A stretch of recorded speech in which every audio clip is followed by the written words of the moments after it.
बिस्मिल्लाहिर्रहमानिर्रहीम अल्लाहुम्मा सल्लि अला मुहम्मद व अला आलि मुहम्मद। डियर फ्रेंड्स, आज मैं सीआरपीसी के इंतहाई अहम topic habeas corpus under section 491 CrPC के बारे में बात करूंगा। अगर पुलिस किसी शख्स को गिरफ़्तार करके गैर कानूनी तौर पर उसे 24 घंटे से ज़्यादा वक्त के लिए अपनी तहवील में रखती है तो ऐसे शख्स को पुलिस की ऐसी गैर कानूनी तहवील से कैसे निकलवाया जा सकता है, या फिर जो वो गैर कानूनी तहवील है उसको कानूनी तौर पर उसे कानूनी गिरफ़्तारी में कैसे तब्दील करवाया जा सकता है, या फिर बाज़ औक़ात पुलिस वाले अपने कागज़ात में गिरफ़्तारी ज़ाहिर किए बग़ैर यानी बंदी डाले बग़ैर और अदालत से रिमांड हासिल किए बग़ैर किसी शख्स को शक की बिना पर नाजायज़ हिरासत में रख लेते हैं और उसे कई दिन अपने पास रखते हैं और तशद्दुद भी करते रहते हैं। तो ऐसे फ़र्द को भी पुलिस की गैर कानूनी तहवील और तशद्दुद से कैसे बचाया जा सकता है। इसके लिए सीआरपीसी का इंतहाई अहम section 491 power to issue direction of the nature of a habeas corpus. कोई भी अदालत, हाई कोर्ट, सेशन कोर्ट या एडिशनल सेशन कोर्ट के जज जब कभी अगर मुनासिब समझें कि किसी शख्स को अदालत के सामने पेश किया जाना ज़रूरी है ताकि उसके साथ कानून के मुताबिक सलूक किया जा सके या कानून के मुताबिक उससे निपटा जा सके, जो कि उस अदालत की एपलेट क्रिमिनल जुरिस्डिक्शन के दायरे इख्तियार में भी आता हो, या किसी ऐसे शख्स को जिसे गैर कानूनी या गैर मुनासिब निजी या सरकारी हिरासत में रख कर उसकी आज़ादी की हदबंदी की गई हो, या किसी ऐसे कैदी को किसी जेल में बंद रखा गया हो जिसे किसी अदालत के सामने किसी इंक्वायरी या किसी दूसरे मामला में बतौर गवाह पेश करना हो, या किसी कैदी को मुकदमे के समाअत के मकसद के लिए एक हिरासत से किसी दूसरी हिरासत में लेकर जाना या दूसरी हिरासत में मुंतकिल किया जाना हो, तो ऐसे शख्स को भी आप अदालत में एक दरख्वास्त गुजार सकते हैं कि 491 सीआरपीसी के तहत कि ऐसे शख्स को अदालत की ज़ेरे निगरानी एक हिरासत से दूसरी हिरासत में मुंतकिल किया जाए। और इसका जो अहम सेक्शन 491 का सब सेक्शन F है उसको मैं इंग्लिश में रीड कर देता हूँ, वो इंतहाई अहम है। उसकी थोड़ा सा जो टर्म है वो भी लीगल है। आम तौर पर ये जो लॉ के स्टूडेंट्स हैं या न्यू कमर्स हैं उनको इसकी जो है समझ नहीं आती। That the body of defendant within such limits be brought in on the sheriff's return of cepi corpus to a writ of attachment. ये जो सेक्शन 491 सीआरपीसी का आखिरी पैरा है, इसमें एक लफ्ज़ सेपी कॉर्पस की इस्तिलाह इस्तेमाल हुई है, इसलिए इसको मैं तफसीलन बयान करना मुनासिब समझूंगा। लफ्ज़ सेपी का मतलब गिरफ़्तार करना या कब्ज़ा में लेना या तहवील में लेना के हैं, जबकि कॉर्पस के मानी बंदा या शख्स के हैं। और रिट ऑफ अटैचमेंट ऐसी रिट होती है जिसमें अदालत ऑफिसर को हुक्म जारी करती है कि इस बंदे को पकड़कर या गिरफ़्तार करके या वैसे उसको अपनी तहवील में लेकर अदालत के सामने पेश किया जाए, जो कि डिफेंडेंट है और अदालत में पेश नहीं हो रहा। और शेरिफ का मतलब है ऑफिसर। ये पुलिस ऑफिसर भी हो सकता है या अदालत का कोई भी ऑफिसर हो सकता है। पूरी इबारत का मफहूम ये हुआ कि high court writ of attachment के तहत गिरफ़्तार शुदा शख्स या डिफेंडेंट को, जो कि ऑफिसर के कब्ज़े में है, को अपने सामने लाने की हिदायत कर सकती है। हैबियस कॉर्पस का जो मकसद है वो ये है कि कोई कानून किसी प्राइवेट शख्स को ये इख्तियार नहीं देता कि वो किसी ऐसे शख्स को अपनी ज़ाती हैसियत में रख सके। हैबियस कॉर्पस किसी शख्स की आज़ादी का तहफ़्फ़ुज़ करता है और अगर कोई माइनर यानी नाबालिग है तो उसको उसके गार्डियन की तहवील तक पहुंचाना भी इसका मकसद है। यानी कोई नाबालिग बच्चा है उसको कोई ऐसा बंदा उठा लेता है जो उसकी सही कफ़ालत नहीं कर सकता या उसका गार्डियन नहीं बन सकता या उसको अपनी तहवील में रखने का कानूनन मजाज ना है, तो ऐसे बच्चे को भी अदालत अपनी इख्तियारात का इस्तेमाल करते हुए हुक्म दे सकती है कि इस बच्चे को जो इसका असल गार्डियन है उसकी तहवील में दिया जाए। और जब कभी फ़ंडामेंटल राइट्स की ख़िलाफ़ वर्जी हो और जो आइन के आर्टिकल 4 और 9 ने पाकिस्तानी शहरी को उसकी ज़िंदगी और आज़ादी की गारंटी देते हुए दिए हैं, तो भी अदालत अपना इख्तियार इस्तेमाल करते हुए काम कर सकती है। यानी 491 CRPC के तहत और कॉन्स्टिट्यूशनल के जो आर्टिकल 4 और 9 हैं उसके तहत भी अदालत अपना ये इख्तियार इस्तेमाल कर सकती है। और कभी कभी तो ऐसा होता है कि पुलिस ने बग़ैर पर्चा दर्ज किए किसी आदमी को पहले से पकड़ा होता है या मुकदमा दर्ज करके बाकायदा गिरफ़्तारी दिखलाए बग़ैर उसे बिठाया होता है और उसे कई दिन अपनी तहवील में रखते हैं और तशद्दुद करते हैं, तो उसके कोई रिश्तेदार या कोई उसके वारिस या कोई दोस्त अदालत में जब दरख्वास्त देते हैं, तो जब अदालत का बैलफ वहाँ थाना पर पहुँचता है या किसी चौकी वगैरह पर जहाँ भी वो बंदा रखा होता है वहाँ पर अदालत का बैलफ पहुँचता है,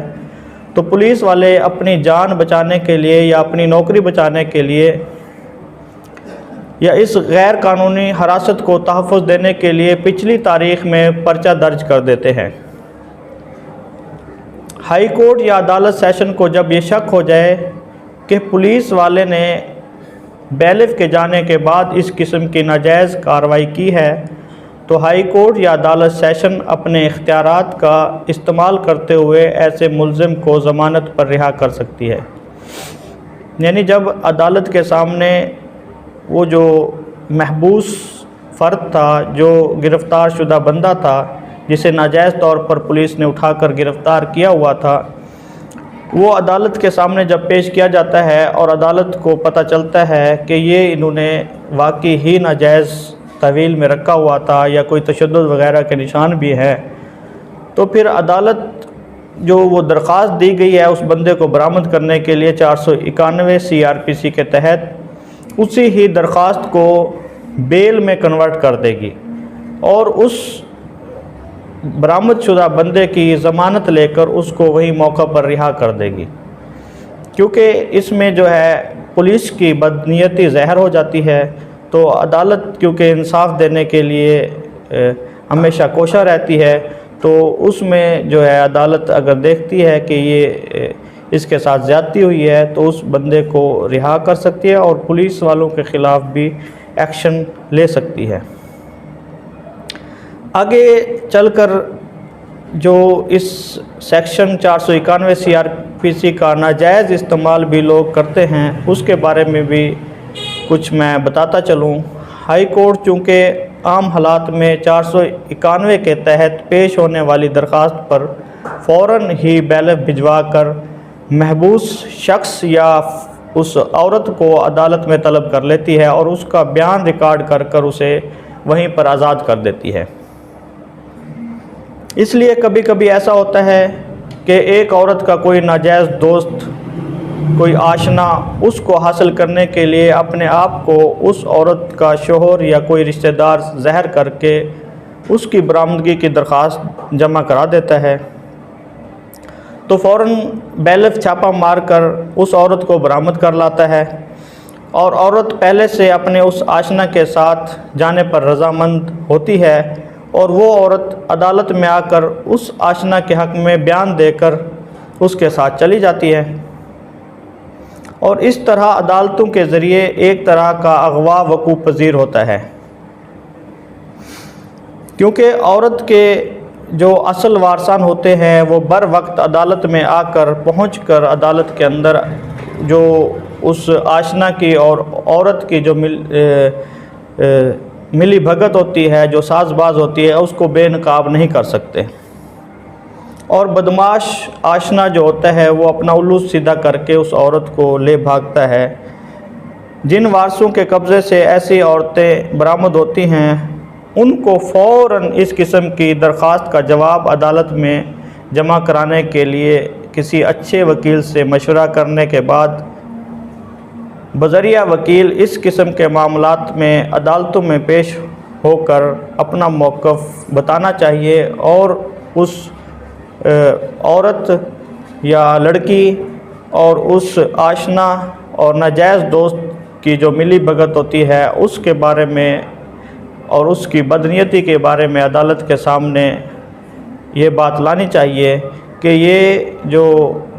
आशना है या जो इसका नाजायज़ दोस्त है ये महज इस लड़की को लेकर भागना चाहता है और इस लड़की के साथ कोई पता नहीं बाद में कोई ज़िना करता है या आगे इसको फ़रोख्त करता है या इसे कहीं गलत इस्तेमाल करता है। और फिर उस वकील को चाहिए कि अदालत के सामने ये बात भी लाए कि दरख्वास्त देने वाला जो शख्स है वो बिल्कुल झूठा है और बदनीयत है। दरअसल अदालत नाजायज़ हिरासत में नहीं थी, वो जो औरत थी वो नाजायज़ हिरासत में नहीं थी, उसको वो अपने घर में ठीक ठाक रह रही थी। वो सिर्फ़ उसके जो नाजायज़ दोस्त थे या उसका जो नाजायज़ आशना था वो उसको सिर्फ़ उस घर से इस रिट के ज़रिए बरामद करके आगे इसको अपने साथ ले जाना चाहता था। उसके पास ये एक कानूनी तरीक़ाकार था ताकि वो आइंदा के लिए किसी किस्म की FIR और अगवा के मुकदमा से भी बच सके, क्योंकि वो जब औरत अदालत में आती वो अपना बयान देती कि मैं अपनी रज़ामंदी के साथ इस बंदे के साथ जा रही हूँ, तो साफ ज़ाहिर है उसके जो घर वाले हैं अगवा का पर्चा या किसी किस्म का ज़िना का या ऐसा पर्चा करवाने से कासिर रहते। तो ये एक ऐसे बदमाशों की सियानत होती है। तो इसमें जो है ना वो जो आशना है अदालती कार्रवाई का सहारा लेते हैं, तो अदालत आम तौर पर ऐसे फ़र्ज़ी ड्रामे को नाकाम बना देती है। जब अदालत के सामने ये ड्रामा आया होगा, जब ये बात सामने आ जाएगी, जब लड़की के वारसान आकर बता देंगे कि ये बदनीयती से इस औरत को लेके जा रहा है, तो ये जो है कहानी फलाप हो जाएगी और अदालत उस जो लड़की है उसके हकूक़ का तहफ़्फ़ुज़ करते हुए, उसकी इज़्ज़त का तहफ़्फ़ुज़ करते हुए उसे दारुल अमान में भिजवा सकती है, ताकि ये लड़की कुछ दिन के लिए दारुल अमान में रहे और वहाँ पर रहकर इसका जो है ताकि इसका कुछ मिजाज रहे, रास्त पर आ जाए, कुछ इसको समझ आ जाए, इसका जो दिमाग के अंदर फतूर आया हुआ है भागने का या उसके साथ कोई नाजायज़ ताल्लुकात कायम करने का, वो उसका मिजाज ठीक हो जाए। तो इसमें जो है जो वो आशना है और उसकी जो उसने आके गलत बयानी की होती है कि वो जो है लड़की है वो वहाँ पर जहाँ पर रह रही है, हालांकि वो अपने वालिदैन के साथ रह रही होती है, वहाँ पर उसको जान का ख़तरा है या उसको खाने पीने के लिए नहीं दे रहे, जो भी वो उस दरख्वास्त में इल्ज़ाम लगाता है, इस गलत बयानी पर उस आशना को भी सज़ा हो सकती है, जुर्माना हो सकता है। तो इस किस्म के जो मुकदमात हैं या इसमें जो मैंने वीडियो के अंदर चीज़ें बतलाई हैं, इसमें इस 491 का मैंने सही इस्तेमाल भी बतलाया है इसका कितना फ़ायदा है, इसका गलत इस्तेमाल भी बताया है और उस गलत इस्तेमाल का दिफा भी बतला दिया है। उम्मीद है मेरी ये वीडियो आपको पसंद आई होगी। अगर मेरी वीडियो ये आपको पसंद आई है तो आप इसे लाइक और सब्सक्राइब और शेयर करना ना भूलें। अल्लाह हाफिज़।